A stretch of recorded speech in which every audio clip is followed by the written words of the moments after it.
సంగారెడ్డి జిల్లా సదాశివపేట పట్టణంలో దుర్గామాత జాతరలో ప్రజలు మొక్కులు తీర్చుకోవడానికి పెద్ద ఎత్తున వచ్చి తమ మొక్కులను తీర్చుకున్నారు.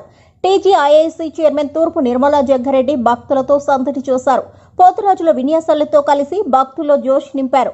దుర్గాభవాని మాత ఆషాఢమాస ఉత్సవాలు భాగంగా అమ్మవారికి ప్రత్యేక పూజలు నిర్వహించి మొక్కులు తీర్చుకున్నారు. ప్రజలంతా సుఖ సంతోషాలతో ఉండేటట్లు చూడాలని అమ్మవారిని కోరారు. ఆషాఢ మాసంలో చివరి శుక్రవారం కావడం, జాతర ఉండడంతో భక్తులు పెద్ద సంఖ్యలో పాల్గొన్నారు.